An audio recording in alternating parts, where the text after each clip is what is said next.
அனைவருக்கும் வணக்கம். நான் உங்கள் அருள்வாக்கு அம்மா கிருஷ்ணகிரி மாவட்டத்திலேருந்து பேசுகிறேன். செல்ல பிள்ளைங்களா, சில முட்டாளுங்க நான் திட்டக்கூடாதுன்னு நினைக்கிறேன். நான் சொல்லிகிட்டு இருக்கிறது என் வாழ்க்கையில் 2024 வரைக்கும் நடந்த ஒரு விஷயத்த, ஒரு லைஃப் ஸ்டோரியை, இந்த கோயில் உருவான கதை சில நல்ல உள்ளங்களும் அன்பு செல்ல பிள்ளைங்களும் கேட்டிருக்காங்கன்றதுக்காக நான் அதை சொல்லிகிட்டு இருக்கிறேன். இதை தெரியாத ஒரு முட்டாள் இப்போ ஏதோ நான் கட்டிகிட்டு இருக்கிற மாதிரி சில கமெண்ட்ஸில் கேட்டுட்ருக்குங்க. முதல்ல என் சேனலில் போய் சப்ஸ்கிரைபர் பண்ணிவிட்டு என்ன நடந்திருக்குன்றது முதல்ல வீடியோஸ் பாருங்கள், புரியும். ஏதோ ஒரு வீடியோ பார்க்குறீங்க, நடிக்கிறாங்க, அழுகிறாங்க, ஃபோர்ஜரி பண்ணுறாங்க, ஏமாத்துறாங்க. ஆமாண்டா, உங்கள் ஒப்பு முட்டு சொத்துங்கள்லாம் ஏமாற்றி தான் இப்படி கோயிலை கட்டி நான் உக்காந்துருக்குறேன். அப்படி இருக்கிறவங்களுக்கு கூட விட்டுடுறீங்கடா. உண்மையாக ஒரு தனி பெண்மணியாக ஊர் விட்டு ஊர் கோயிலை கட்டி உருவாக்கி பல லட்சம் மக்களுக்கு வரவங்களுக்கு அன்னதானம் பண்ணிக்கிட்டு நாங்கள் இருக்கிறவங்கள தாண்டா குற்றம் குறைகள் எல்லாமே கண்டுபிடிக்குங்க. இதெல்லாம் நாங்கள் பேச வந்துட்டோனாக்கா இவ வாய் சரியில்லைன்னு சொல்கிறது, அப்புறம் அமைதியாக போனால் இவகிட்ட தப்பு இருக்குதுன்னு சொல்கிறது. என்னென்னா நடக்கட்டும், எல்லாத்தையும் ஃபேஸ் பண்ணலான்னாக்கா அதுக்கு ஒரு கதையை கட்டுவீங்க. இவனுக்கு எவ்வளோ கொடுத்துட்டாங்க அதனால் ஆடுறான்றது. சரி, என்னதான் நடக்குது பார்க்கலாம், அமைதியாக வேடிக்கை பார்க்கலான்னாக்கா ஐயோ இவ்வளோ காரி துப்புறது தப்பே இல்லைன்றது. ஏண்டா, இந்த பிரபஞ்சத்தில் நீங்கள் வாழ்ந்தாலும் ஏசுறீங்க, தாழ்ந்தாலும் ஏசுறீங்க. அதனால சில பேர் என்ன சொல்ல வரன்றது மட்டும் கேட்டுட்டு போங்க. என் செல்ல பிள்ளைங்களுக்காக தான் வீடியோ. அதுக்கப்புறம் செல்ல பிள்ளைங்களா என்ன நடந்துச்சு, இந்த நாகர் சர்பம் இந்த சிலையும் பெருமாள் அப்பாவும் நமக்கு ஒரு திருப்பத்தூர்னு நினைக்கிறேன். அந்த சுவாமிஜி அவர் அதை வச்சு வழிபட்டுட்டு இருந்திருந்தார். எந்த இடத்துலனாக்கா அந்த சக்கிலிப்பட்டின்ற கிராமத்துக்கு பக்கம் என்ன கிராமம் அது ஞாபகம் இல்லை. நம்ம சிலை எடுத்துகிட்டு வந்தது எங்கே, ஜாரப்புளியா மரம், அந்த வில்லேஜில்ம்மா. அவரு அங்கே வச்சுட்டு இவங்கள வழிபட்டு இருந்திருக்காங்க. சரி, ஓகே, யார் வந்திருக்காங்கன்னு தெரில காரில், சரி பார்க்கலாம். அப்போ அவங்கள வச்சுட்டு வழிபட்டு இருந்திருக்காங்க. அப்போ எனக்கு அவர் நிறைய இடங்கள் கொடுக்குன்னு நினச்சப்பெல்லாம் எங்கேயுமே கொடுக்க முடியல. கடைசியாக நம்ம கோயிலுக்கு அவர் எதிர்பாராமல் வந்திருக்கிறாரு. அவருக்கு ஏற்கனவே அவருக்கு போய் கனவுல உத்தரவாதம் கொடுத்துருக்குது. இந்த மாதிரி பெருமாளுடைய மலைப்பகுதி தெரியக்கூடிய அந்த கோயிலில் கொடுங்கன்ற மாதிரி அவருக்கு ஒரு உத்தரவாதம் வந்திருக்கு. அப்போ நம்ம கோயிலை தேடி அந்த ஐயர் வந்தார். வந்த உடனே அம்மா இப்படி தான் இந்த சிலை உங்களுக்கு தான் கொடுக்கணும், எனக்கு உத்தரவாதம் வந்திருக்கு, நீங்கள் வாங்கிக்கங்கன்னு சொன்னேன். உட்காந்து பேசினா அவரும் 2 லட்சத்துக்கு மேலே அதை பேசிட்டு இருந்தார். அப்புறம் உட்காந்து பேசி 1.75க்கு முடித்தோம். அன்றைக்கி சூழ்நிலைக்கு இதான் மோல்டெல்லாம் போட்டு நிறைய சிக்கல் பிரச்சனைங்க, கண்ணு மூடி கண்ணை திறக்கிறதுக்குள்ளே வாழ்வா சாவான்ற மாதிரி எல்லாமே புரட்டி போட்ட மாரி ஆயிடுச்சு. எதுக்கு கடை வாங்கினேன், ஏன் கட்டினேன், எதனால் பண்ணேன், எதுக்கு பண்ணேன்னு புரியாத பல புதிர்களாக ஆயிடுச்சு. அந்த மாதிரி சூழ்நிலை இந்த சர்பமும் பெருமாள் சுவாமி சொர்ணலட்சுமி சாமி அம்மனும் அவங்க 2 பேருமே இப்போ நான் காட்டுறேன். இவங்க எங்கனது அவங்க பேசிட்டாங்க. பேசிட்ட உடனே நான் அவரை கேட்குறேன், சுவாமி அவங்க சிலை இருக்கிற இடம் நம்ம பார்க்க போகலாமா அப்படின்னு சொல்லிட்டு. ஓகேம்மா போகலாம், வீட்டாண்ட வாங்குன்னு நாங்கள் நம்ம காரில் போகிறோம். அவங்க முன்னாடி 2 வீலரில் அவங்க இடத்துக்கு கூட்டிகிட்டு போனாங்க. போய் பார்த்த உடனே வெயிலில் வச்சு எண்ணெய் கப்படம் போட்டு வச்சுருந்தாங்க. பார்த்த உடனே எங்களுக்கு பிடிச்சிச்சு செல்ல பிள்ளைங்களா. அவர் என்ன சொல்லிட்டாருன்னா, பணம் நீங்கள் ஒரு 50,000 கொடுத்துட்டு எடுத்துகிட்டு போயிடுங்க சிலை அப்படின்னாரு.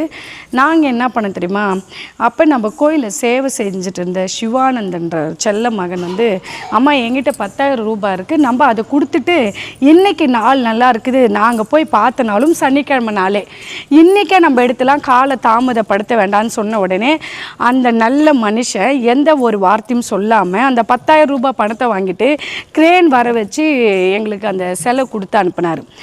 அப்படி வந்ததான் இந்த சர்பம். அந்த இதுவும் பெருமாள் சுவாமி அவரு நான் இப்போ காட்டுறேன். அவ்வளோ பிரச்சனைகளில் அவருக்கு ஒரு டைம் சொல்லிவிட்டு 1 மாதம் வரைக்கும் டைம் சொல்லிவிட்டு அந்த சிலையை நாங்கள் எடுத்துகிட்டு வந்துட்டோம். எடுத்துகிட்டு வந்தவர் தான் இவர்.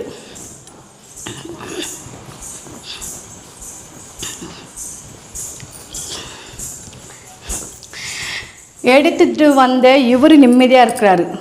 அபிஷேகம், நெய்வேத்தியம், பூஜை நெட்டுன்னு கொண்டு வந்த நான் இந்த சில உதவாது புறம்போக்குங்கிட்ட திட்டு வாங்கிட்டு இருக்கிறேன். எப்படி இருக்குது, நல்லா இருக்குல்ல அந்த வார்த்தை. அப்புறமா இவர் கொண்டு என்ன பண்ணிட்டுனா, இந்த இடத்துல பழைய வீடியோஸில் தெரியும், பழைய சேனலில் தெரியும், இந்த இடத்துல இருந்தது முருகர் அப்பாவும் விநாயகர் வள்ளி தேவன் அம்மா. இந்த இடத்துல நான் பிரதிஷ்டை பண்ணியிருந்தது. பெருமாள் அப்பா வந்து வச்சுருந்த இடம் வந்து பழைய சேனல், அதுதான் நான் திருப்பி சொல்லக்கூடியது. பழைய சேனல் பார்க்குறவங்களுக்கு புரிஞ்சிருக்கும். இது நான் புதுசாக ஓப்பன் பண்ணது தானே. இவர் வந்து சிவன் அப்பா உட்கார்ந்துருக்கும் இடத்துல இவர் குடி கொண்டு இருந்தது. அதுக்கப்புறம் தான் நம்ம ஸ்ரீதேவி குப்பம் பீடத்தில் இருக்கக்கூடிய நிர்வாகி அம்மா வந்துட்டு இல்லைம்மா இதை நம்ம மாற்றி அமைச்சு வைக்கலான்னு பின்னாடி தான் இவங்களை எல்லாருமே நாங்கள் மாற்றி அமைச்சு வச்சோம். இது எப்போ அமைச்சு வச்சோன்னாக்கா 2022 அம்மாவுடைய மகா கும்பாபிஷேகம் நடக்கிறதுக்கு முன்னாடி இடம் மாற்றம் செய்யப்பட்டது. அதை வந்து நாங்கள் காட்டுறோம் செல்ல பிள்ளைங்களா. இதுதான். அப்புறம் இவங்க வந்த உடனே என்ன பண்ணிட்டேன், எடுத்துகிட்டு வந்த உடனே எங்கே வைக்கிறது அப்படின்னு சொல்லிட்டு அப்போ அம்மாவுக்கு மோல்டு போட்டு வச்சுருந்தோம். அப்போ மோல்டு போட்டு வச்சுருந்தப்ப இந்த இடத்துல கொண்டு வந்து பெருமாள் அப்பா வச்சுட்டோம். இங்கே மண்டபத்துள்ள வச்சுட்டு இருந்தோம். அந்த சர்பம் வந்து இந்த இடத்துல பழைய இடத்துல இங்கே வச்சுருந்தோம். இப்போ தான் மாற்றி நம்ம அந்த இடத்துல வச்ச காரணம் கூட. அப்புறம் அப்படியே போயிடுச்சு செல்லப்புள்ளியா. கடங்கார் வர்றது, பதில் சொல்கிறதும், இவங்களுக்கு பதில் சொல்கிறது, அவங்களுக்கு பதில் சொல்கிறது, இப்படியே உங்ககிட்ட வாங்கி அங்கே கொடுக்குறதும், அங்கே வாங்கி இங்கே கொடுக்குறதும், சீட்டு காசு எடுத்து ரொட்டேஷன் பண்ணுறதும், இவங்களுக்கு பதில் சொல்கிறது. வாழ்க்கையினுடைய பாடங்கள் என்ன, கஷ்டங்கள் என்ன, பணத்தினுடைய அருமைகள் என்ன, இந்த ஜனங்க முன்னாடி பணம் இல்லாத ஒரு வாழ்க்கை வந்தால் எப்படி பேசுவாங்க, பணம் இருந்தால் எப்படி நடந்துக்குவாங்க அப்படின்றது நான் கற்றுக்கிட்ட நாட்கள் தான் அதிகமாகிடுச்சு இந்த 2019. அந்த வருஷம் என் வாழ்நாளில் மறக்க முடியாத ஒரு வருஷம். ஏன்னா நிறைய வலிகளும் கவலைகளும் வேதனைகளும் நான் சுமந்த நாட்கள். என்றைக்குமே அவங்கவுங்க வழி அவங்கவுங்களுக்கு வந்து வாழ்ந்து பார்த்தா தான் அது கஷ்டம் பெருசாக தெரியும்னு சொல்லுவாங்க. இப்போ எங்கேருந்தோ நம்ம பார்க்குறோம் ஒரு வீடியோவை, ஐயோ என்ன நம்மளோட இவங்க கஷ்டப்பட்டுட்டு இருக்குவாங்க. உண்மைகள் அது கிடையாது. ஒரு தனி பெண்ணாக உலகத்தில் வாழ்றன்றது ஒரு பெரிய விஷயம், சரியா? அது வாழ்றன்றதெல்லாம் தாண்டி இன்னொன்று என்னன்னாக்கா, எல்லாத்தையும் மீறி எதிர்த்து வந்து ஏதாவது நம்ம சாதிக்கணும் வரோம். அப்படி சாதிக்கணும் பெண்கள் நினைக்கும் போது எனக்கு என்ன சாதிக்கணும்னா ஒரு கோயிலை கட்டணும் பார்க்கணும்னு நினச்சேனே தவிர அதில் வரக்கூடிய பின்னாடி விளைவுகளும் இன்னல்களும் அவதூறைகள் பற்றி நான் யோசிக்கலை. எனக்கு தெரியலம்மா. சமூக வலைத்தளங்கனாக்கா அடுத்தவங்க விட்டு குடியை கெடுக்குவானுங்க, அடுத்தவங்க விட்டு பொண்டாட்டி பேச்சை எடுத்து போட்டு வீடியோ போடுவானுங்க, ட்ரோல் பண்ணுவானுங்க, அசிங்கம் பண்ணுவானுங்க, கமெண்ட்ஸில் வந்து கழுவி ஊற்றுவானுங்க. எப்படிலாம் தெரிஞ்சு தான் நான் வந்திருக்க மாட்டேம்மா. என் தாயை மட்டும் காமிச்சிட்டு என்னுடைய வேலை பார்த்துட்டோம் போயின்னு இருப்பேன். வந்துட்டுனே பல முறைகள் சொல்லக்கூடிய சலிக்காமல் நான் பேசக்கூடிய ஒரே வார்த்தை, அதுக்குன்னு நம்ம சலங்கை கட்டிட்டோம். கட்டின சலங்கை கயிற்று வரைக்கும் மாடி தான் ஆகணும்.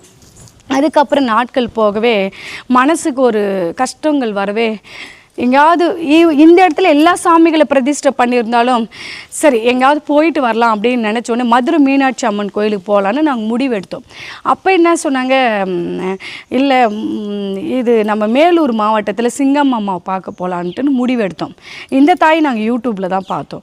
ஸோ அப்போ அம்மா பார்த்த உடனே கிளம்பலான்னு சொல்லி முடிவெடுத்துட்டு போன உடனே அந்த தாய் எனக்கு ரொம்ப பிடிச்சிச்சு. எனக்கு ஒரு விஷயம் சொல்ல பிள்ளை, ஒரு இடம் போகிறேன், எனக்கு ஒரு தாய் பிடிக்குதுனாக்கா அதுக்கான நேரம் நான் எடுத்துக்கொள்ள மாட்டேன். இது அன்றைக்கே முடியணும், அப்பயே முடியும் நான் நினைக்கிறேன். போய் பார்த்துட்டு வந்த உடனே அது என்னவோ தெரியல இவ்வளோ பிடிச்சி போச்சு. இந்த தாயை கட்ட சொல்லி திருவண்ணாமலை மாவட்டத்தில் இருக்கக்கூடிய குமார்ன்றவர் தான் நான் கூப்பிட்டு இந்த தாயும் உட்கார வச்சு பண்ணோம். இதுக்கு அவர் 18,000 தான் வாங்கினாங்க. சில பிள்ளைங்க 25,000 கேட்டாங்க. நாங்கள் மெட்டீரியல் கொடுத்து 18,000 கொடுத்தோம். நல்லபடியாக முடிச்சு கொடுத்துட்டு போனாங்க. இந்த தாய் வந்ததில் எங்களுக்கு ஒரு மிகப்பெரிய சந்தோஷம். அதுக்கப்புறம் என்ன ஆயிடுச்சு, இன்னும் பிரச்சனைகள்லாம் அதிகமாக ஃபேஸ் பண்ண ஆரம்பிச்சிட்டேன். என்ன பண்ணுறதுன்னு தெரியாமல் ஆயிடுச்சு. எல்லாமே அதுதான் நான் சொல்லல, எல்லாமே என் வாழ்க்கையை திருப்பி போட்ட மாதிரி ஆகி போட்டு அதுக்கப்புறம் தான் இந்த லாக்டவுன் டைம் வந்தது. எல்லாமே ரொம்ப கழுத்து நெருக்க ஆரம்பிச்சிட்டாங்க. எங்களுக்கு வட்டி கொடுக்கல, அதை கொடுக்கல, இந்த காசு வரல, அந்த காசு வரல, எல்லாமே ஒன்று மேலே ஒன்றா எல்லாமே சந்திக்க ஆரம்பிச்சிருந்தது. இதுலேருந்து என்ன பண்ணலாம், ஏது பண்ணலாம், நல்லது கெட்ட சொல்ல யார் இல்லைமே, யார் உதவி நாடுன்னு தெரியல. எவ்வளோ கஷ்டம் வந்தப்போ அக்கா தங்கச்சிங்கிட்ட போகல செல்ல பிள்ளைங்க. அந்த ஒரு விஷயம் ஞாபகம் வச்சுக்கோங்க. பெத்த தகப்பனார்ட்டோட எனக்கு உதவி வேணும்னு நான் போய் நிற்கல, ரோஷமாக வாழ்ந்தேன். பெற்றவங்க கூட பிறந்தவங்கக்கிட்ட நான் அப்படி வாழ்ந்தவனாக்கா உதவாத சில புறம்போக்குங்கிட்ட வாங்கி நான் பொழைச்சிட்ருக்கோம். நான் அந்த மாதிரி ருசுமாக வாழ்ந்தேன். எல்லாமே இப்படிலாம் பண்ண இருந்தது எல்லாம் எனக்குன்னு கொடுத்தது எல்லாமே இதை விற்று அதில் போடு, அதை விற்று இதில் போடு, இப்படியே போட்டு ஒவ்வொன்றா உருவாக்கின உடனே என்னடா புத்தம்மாவுக்கு ஷீட்டு போடலாம், அந்த கூரெல்லாம் நஞ்சு போயிடுச்சு, என்ன பண்ணுறது, நஞ்சு போய் மழை வந்தால் பக்தருங்க உட்கார முடியாத ஆகுது, ஒரு ஷீட்டை போட்டு நம்ம அழகு பார்க்கும்னு நான் நினச்சேன். அப்புறமா இவ்வளோ பிரச்சனைங்க நடுவில் இது ஒரு யோசனை என்னை வந்து அமைதியாகவே இருக்க விடலை தாயிங்க. ஏதாவது ஒன்று நான் சரி பண்ணுறதுக்குள்ளே இன்னொன்று கொடி பிடிச்சி தூக்குற மாதிரி என்னை தூக்கிட்டு நின்னாங்க தாயிங்க. அதுக்கப்புறம் அந்த ஷீட்டு போடுற சூழ்நிலையில் இந்த நவகிரகத்துக்கான தாமரைப்பூ வடிவங்கள்லாம் அமைச்சிட்டு உடனே சுவாமிகளை வச்சு பிரதிஷ்டை பண்ணணும் இல்லையா. நவகிரக சுவாமிகள் நான் முடையூரில் தான் எடுத்துகிட்டு வந்தேன். அப்போ சும்மா நட நான் முடையூரில் தான் அதை எடுத்துகிட்டு வந்தேன். அந்த சிலை வந்ததும் அம்மனுக்கு இது கூரை எடுத்துகிட்டு ஷீட்டு போட்டதும் முன்ன பின்ன தான் எல்லாமே அமைச்சது, எல்லாமே ஒரே நேரமாக அதை பார்த்து முன்ன பின்ன தான் அமைச்சேன். அதுக்கப்புறம் லாக்டவுன் டைம் ஆகிடுச்சு. என்ன பண்ணலாம் ஏது பண்ணலாம் சும்மாவே இருக்கும் அப்படின்னு சொல்லும்போது இந்த டிக்டாக் அப்படின்ற ஒரு ஆப் சும்மாவே கோயிலில் இருக்கும்போது பார்க்க ஆரம்பிக்கிறேன். இவ்வளோ பிரச்சனைகள் நடந்துட்டுருக்கிற சூழ்நிலையில் இந்த ஆப்புங்க பார்க்க ஆரம்பிக்கணும். பார்க்க ஆரம்பித்த உடனே எல்லாம் என்னென்ன கோயிலில் இருக்கிறவங்களாம் சேர்ந்து இதில் நம்ம சேனல் ஓப்பன் பண்ணி வைக்கலாம், தினமும் கோயிலில் நடக்கக்கூடிய பூஜைகள் போடலாம், இது எல்லா இடமும் பார்க்குறாங்க இன்டர்நேஷ்னல் ஃபுல்லாக, அப்போ பண்ணலான்னு சொல்லி போட்டேன். அது என்னவோ தெரியல, செல்ல பிள்ளைங்களா வீடியோஸ் போட்டு அம்மனுடைய அபிஷேகம் இந்த ரீல்ஸுங்க பாட்டினுடைய அசைவு கொடுக்க ஆரம்பித்த உடனே 2 மந்த்தில் அது எனக்கு இந்த அளவுக்கு ஒரு 25 லட்சம் ஃபாலோவர்ஸ் வந்தாங்க டிக்டாக்ல. அதுக்கான அடமொழி தான் வச்சானுங்க, டிக்டாக் பெண் சாமியார், முத்த சாமியார் அப்படின்ற பேர்கள்லாம் வச்சானுங்க. அப்புறம் நிறைய வரவேற்பு கிடைக்க ஆரம்பிச்சிச்சு. ஏன்னா என்ன எல்லாமே திருப்பி போட்ட மாரி ஆயிடுச்சு இல்லையா. சரி, அப்புறம் டிக்டாக்ல இந்த பூஜைங்க பண்ணுறது அதை பார்த்து பல மக்கள் அன்னதானம் செய்ய ஆரம்பித்தாங்க. அன்னதானம் போடுறது, அம்மனுக்கு சீர் வர்றது, புடவை எடுத்துகிட்டு வந்து வைக்கிறது, அம்மனுக்கு பூஜை கொடுக்கறது, அபிஷேகம் கொடுக்கறது, இந்த பாரங்கள்லாம் எனக்கு குறைய ஆரம்பிச்சிச்சு. நான் நினச்சது ஒன்று, நடந்தது ஒன்று. அம்மன் எல்லாருக்கும் தெரியட்டுன்னு நான் நினச்சினே தவிர இதில் இவ்வளோ விஷயங்கள் நல்லது நடக்கும்னு நான் நினைக்கல. ஏன்னா அறிமுகம் பண்ணி இன்றைக்கி மக்கள் மத்தியில் கொண்டு வந்ததே டிக்டாக் மட்டும்தான் முதல்ல. அப்போ எல்லாமே அம்மனுக்கு அபிஷேக குறையில் எல்லாமே அவங்கவுங்க ஒருத்தர் பண்ண ஆரம்பிச்சிட்டாங்க. மக்களுடைய செல்வாக்கும் செழிப்பும் ஆரம்பிக்க ஆயிடுச்சு. ஓகே, இதெல்லாம் நடக்க ஆரம்பித்த உடனே அம்மாவுக்கு அபிஷேகம் பூ இது எல்லாமே நடக்குதே ஆயிடுச்சு, எல்லாமே இது ஒரு நல்லதுக்கு தான் அப்படின்னு சொல்லி எனக்குள்ளே நான் தைரியப்படுத்திக்க ஆரம்பித்தேன். தைரியப்படுத்த ஆரம்பித்தாலும் சில வழிகள் என்னால் வெளியே வர முடியல. என்ன செய்யலாம் ஏது செய்யலான்னு யோசனை பண்ணி எனக்குன்னு கொஞ்சம் கொடுத்துருந்தது அப்பா வீட்டிலேருந்து எல்லாமே விற்று எல்லாமே கொஞ்சம் சரி பண்ண ஆரம்பித்தேன். அது விற்றுட்டு என்னுடைய பிரச்சனைகளை ஓரளவுக்கு சரி பண்ண ஆரம்பித்தோன்னே கொஞ்சம் தான் இருந்தது. அதை சரி பண்ணிவிட்டு இன்னும் இருக்கிற கொஞ்சம் நம்ம பார்த்துக்கலாம், லோன் ஏதாவது கோயில் மேலே நம்ம வச்சு நம்ம பண்ணிக்கலாம் அப்படின்னு நம்ம பண்ண ஆரம்பித்து கொஞ்சம் வெளியே வர்றதுக்கும் ஆரம்பித்து டிக்டாக்ல ஒரு நல்ல வரவேற்பு கிடைச்ச உடனே என்ன ஆயிடுச்சு, சமீப காலங்களில் அது பேன் பண்ணுறாங்க. பேன் பண்ண உடனே எதிலடா வீடியோஸ் போடலாம் அப்படின்னு சொல்லி யோசித்து உக்காருந்தப்போ தான் யூடியூப்ன்ற ஒரு விஷயமே எங்களுக்கு தெரிய வந்தது. கரெக்டாக சொல்லணும்னா இந்த 4 வருஷத்துக்கு முன்னாடி தான் எங்களுக்கு யூடியூப்ன்றது எங்களுக்கு தெரியும். அப்போ பார்த்த உடனே சரி நம்ம இதில் வீடியோஸ் போடலான்னாக்கா எதை பற்றி போடணுன்றது ஒரு ஆலோசனை இல்லை நமக்கு. அதை சொல்கிற அளவுக்கு இங்கே அந்த அளவுக்கு ஒரு தன்மை இல்லாமல் என்ன பண்ணலாம் அப்படின்னும் போது அந்த சூழ்நிலை தான் யூடியூப்பில் போட்ட உடனே ஒரு 3-5 மாதம் ஆகிட்டு கூட 300 பேருக்கு மேலே வரல. அப்படி அந்த ஒருத்தர் 2 பேர் ஒரு 356 பேர் தான் இருந்தாங்க. ஐயோ இது என்னடா இது எதுவுமே நம்மளுக்கு ஃபாலோவர்ஸ் வரல, அதை பற்றி எதுவுமே தெரில. இந்த யூடியூப்பில் வீடியோஸ் போட்டால் அமௌண்ட் வரும், இது வரும் அது வரும் தெரியல. ஆனால் பிரச்சனைகள் ஒரு பக்கம் போயிட்டுருக்கு. கடங்காருக்கு பதில் சொல்கிறேன், நகைங்க எல்லாம் குருவி சேர்க்குற மாதிரி சேர்த்து வச்சது எல்லாமே போயிடுச்சு. எல்லாமே வீட்டு வேலை பார்த்தா ஒவ்வொன்றும் செஞ்சு என்னமே இல்லாமல் ஆகிட்டேம்மா, எதுவுமே இல்லாமல் ஆகிட்டேன். ஏன்னா நிறைய டீப்பாக போய் பேசினாக்கா சில புறம்போக்குங்களாம் சீப்பான்னு நினைக்குவானுங்க. ஏன்னா அவங்கவுங்க வழிகளில் சொல்ல போனால் அதில் குளிர் காயறவங்க தான் பல பேர். அது ஆனால் அந்த குளிர் காயறதுனால அவனுங்களுக்கு என்ன வரப்போகுதுன்னே ஒன்றுமே கிடையாது.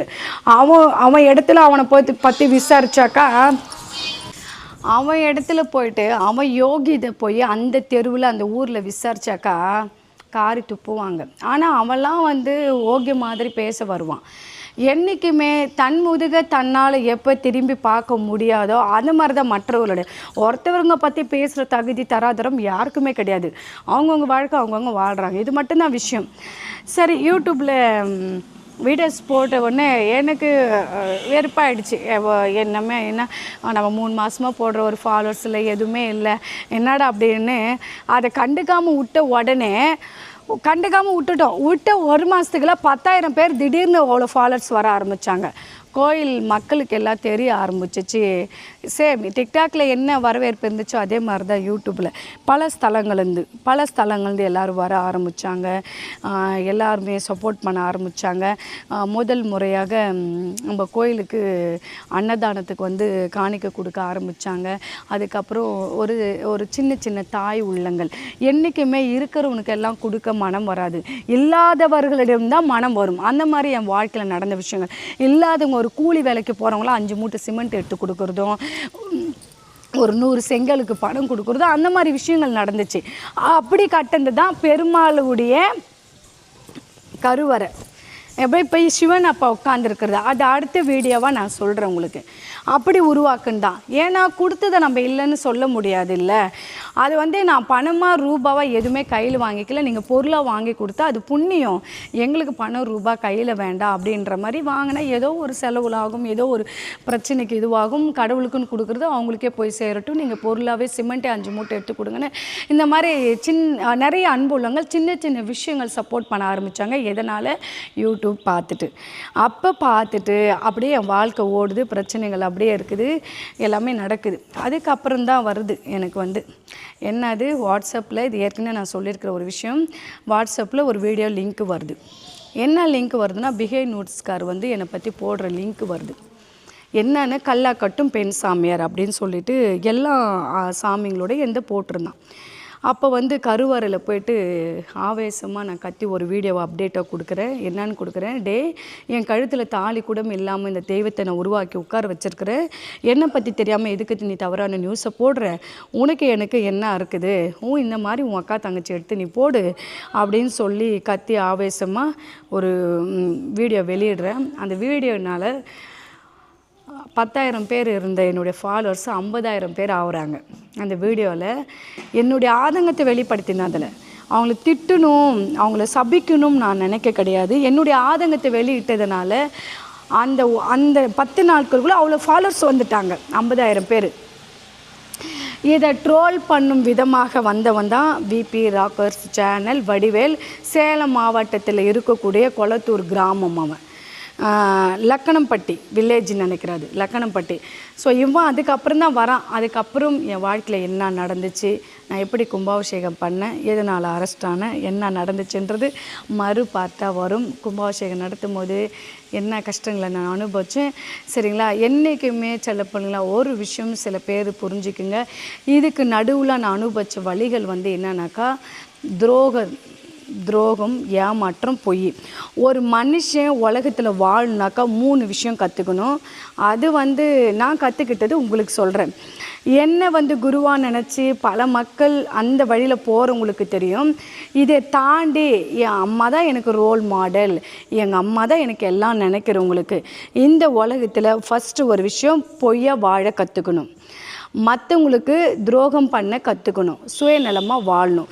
இந்த 3 விஷயம். துரோகம்னா என்ன தெரியுமா? மற்றவங்கள ஏமாற்றி வாழணும், பொய் சொல்லணும், மற்றவங்கள ஏமாற்றணும், சுயநலமாக வாழணும்.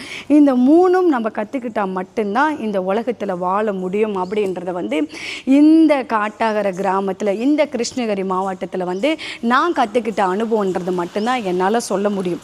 ஏன்னா நீ உண்மைகள் திருப்பி போட்டு நினச்சி பாருங்களா செல்ல பிள்ளைங்களா, நீ என்ன தான் உண்மையாக இருக்கிறன்றதை நம்ம நிரூபித்தாலும் இந்த பிரபஞ்சம் சொல்லக்கூடிய வார்த்தைகள் எது? பொய்கள், நாடகம் அப்படின்னு. அப்போ உனக்கு நான் நிரூபிக்க வேண்டிய அவசியம் என்ன இருக்குது? அப்போ நம்ம என்ன செய்யணும்? பொய்யாவே வாழ்ந்துடலாம், அடுத்தவங்களை ஏமாத்தியே வாழ்ந்துடலாம், சுயநல வாழ்க்கையே வாழ்ந்துடலாம் இல்லையா? இப்போ நல்லவன் நிரூபிச்சுன்றதுனால என்ன ஏன்னா எனக்கு நான் கிரீடம் கொடுக்க போறியா, இல்லை நான் என்ன வந்து உன் வீட்டில் உட்கார போகிறேன்னா? ஒன்றுமே கிடையாது. நம்ம வாழ்க்கை நம்ம தான் வாழ போகிறோம். அது மட்டும்தான் உண்மை செல்ல பிள்ளைங்களா. இந்த 3மே நான் வந்து இந்த மீடியாவுக்கு வந்து இந்த கோயிலை கட்ட வந்து நான் கற்றுக்கிட்ட விஷயம். பொய் சொல்லு, அடுத்தவங்களை ஏமாத்து, சுயநலமாக வாழ்ந்து பாரு, வாழ்க்கை சிறப்பாக இருக்கும். அப்படி நான் வாழ்கிறேன் அப்படின்னாக்கா கடவுள் என்ன பண்ணும்? கடவுள் என்ன பண்ணும்? நீ இந்த 3 நீ செஞ்சல, ஒரு முறை மன்னிப்பு கொடுக்கும், 2வது முறை மன்னிப்பு கொடுக்கும், 3வது முறை என்ன பண்ணும்? சொல்லாமல் எனக்கான கர்மா என்ன பண்ணும்? எனக்கான கர்மா வந்து கடவுள் விதைச்சிருக்கும். நீ இதை பண்ண இல்லை, நீ வந்து என் கோயில் சேவை செய்ய தகுதி இல்லாதவள் அப்படின்னு ஒரு முத்திரை குத்து கடவுளே என்னை ஒதுக்கிடும் பாரு. என்றைக்குமே அதுதான் செல்ல பிள்ளைங்களா. இதை நம்ம இப்படி தான் செஞ்சால் தான் வாழ முடியும். நம்ம முடிவு எடுத்து வாழணும்னு நினச்சாக்கா மனுஷங்களை ஏமாற்றிடலாம், மனசாட்சியை ஏமாற்றலாம். கடவுளை ஏமாத்த நினைக்கிறவன் நீயும் முட்டாளு, நானே முட்டாளு. அதனால் கடவுளுக்காவது நம்ம பதில் சொல்லி ஆகணும் இல்லையா? அதனால் சில பேர் என்ன பண்ணுறீங்கனாக்கா, என் வீடியோஸ் வந்து என்னுடைய லைஃப் ஸ்டோரி மட்டும்தான் நான் கொடுத்துட்ருக்குறேன். விருப்பம் இருக்கா பாருங்கள், பிடிக்கல ஸ்கிப் பண்ணிவிட்டு போயிட்டே இருங்க. நீ எல்லாம் வேலை வெட்டி விட்டுட்டு என் லைவ் பார்க்கணும், என் வீடியோஸ் பார்க்கணுன்ற ஒரு அவசியமே கிடையாது. எனக்கு பிடிச்சது, எனக்கு வீடியோஸ் போடுறது பிடிக்கும், ரீல்ஸ் போடுறது பிடிக்கும், எனக்கு பிடிச்ச விஷயங்களை நான் பண்ணுறேன். உங்கள் வாழ்க்கை நீங்கள் வாழுங்க, என் வாழ்க்கை நான் வாழ்கிறேன். சில பேருக்கு நான் சொல்லிகிட்டு இருக்கிறது, கமெண்ட்ஸு கொடுக்க தெரியும், பேச தெரியுன்றதுக்காக சில பேர் பேசணும்னா பேசாதீங்க. கட்டின பொண்டாட்டிக்கு ஒரு பாத்ரூம் கட்டி கொடுக்க துப்பு இருக்காதுடா. சில பேர் உங்களுக்கு எல்லாம் ஒரு வீடு கட்ட துப்பு இருக்காது. ஒரு பொம்பளை தனிச்சு வந்து உங்களை மாதிரி புறம்போக்கெலாம் எதிர்த்து சிங்கம் மாதிரி உக்காந்து இதெல்லாம் கட்டியிருக்குன்னா எனக்கு எம்பிட்டு திமிரு இருக்கும். நீலாம் உக்காந்து ஒரு 150 ரூபாய்க்கு 300 ரூபாய்க்கு ரீசார்ஜ் பண்ணி வேண்டியது, உக்காந்துட்டு கமெண்ட்ஸ் போட வேண்டியது. சரி செல்ல பிள்ளைங்களா, அடுத்த வீடியோ எதை பற்றி என்னன்றது கண்டிப்பாக மறுபாட்டாக வரும். எல்லாமே இன்றைக்கி இந்த 2025 வரைக்கும் என்னுடைய அனுபவங்கள், நான் வாழ்க்கையில் பட்ட கஷ்டங்கள், இந்த கோயில் உருவாக்கின விதங்கள், இது மட்டும்தான் நான் போட்டுட்டு இருக்கிறேன். சரிங்களா? இது எல்லாமே என் வாழ்க்கையில் நடந்த கடந்த கால விஷயங்களை நான் ஷேர் பண்ணிகிட்ருக்கிறேன். இதில் வந்து இப்போ எதுக்கு நீங்கள் இப்படி பண்ணிக்கணும் அப்படி பண்ணிக்கணும் முட்டாளுங்களா வீடியோஸை போய் முழுசாக பாருங்கள். இந்த வீடியோவை ஸ்கிப் பண்ணாமல் நீங்கள் ஃபுல்லாக பார்த்தா தான் என்ன பேசியிருக்குன்றது புரியும். என்றைக்குமே தனக்கு தான் தெரிஞ்சது எல்லாம் பேசுகிறவன் எல்லாம் நல்லவன் கிடையாது. புரியுதுங்களா? தனக்கு தெரிஞ்சதை வந்து நல்ல விதமாக மற்றவங்களுக்கிட்ட திணிக்கிறான் பாரு, அவன் தான் நல்லவன். நீ தனக்கு எல்லாம் தெரியுன்றதுக்காக திணைக்கிறோன்றதுக்காகலாம் சில பேர் திணைக்க வேண்டாம். உங்களுக்கு தெரிஞ்சது நீங்கள் பண்ணிட்டு போகிறீங்க, அவ்வளோதான். அப்புறம் இந்த வீடியோ மூலிமா ஒரு வார்த்தை நான் சொல்லிக்க விரும்புகிறேன். ஒரு விஷயத்தை பார்த்து நான் ஒதுங்கி நிற்கிறேன் அப்படின்றதுக்காக உனக்கு பயந்து நிற்கிறேன்றது அர்த்தம் கிடையாது. சில பேருக்கு எதுக்கு இப்போ தான் ஆஞ்சி ஒஞ்சி எல்லார் மேலே கேஸை போட்டு நம்ம வேலை உண்டு, ஆன்மீகம் உண்டு, கோயில் உண்டு, நம்ம போகலான்னு போயிட்டுருக்கிறேன். திருப்பும் என்னை சீண்டணும், நோண்டணும், பிடுங்கணும் அப்படின்னு நினச்சினாக்கா அப்புறம் நான் கோர்ட்டு முன்னாடி தான் போய் நிறுத்த வேண்டியதான் சில பேர். சரி செல்ல பிள்ளைங்களா, அனைவருக்கும் என்னுடைய மனமார்ந்த கோடான நன்றிகள் பல. நன்றி, வணக்கம் செல்ல பிள்ளைங்களா.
ஆனந்தி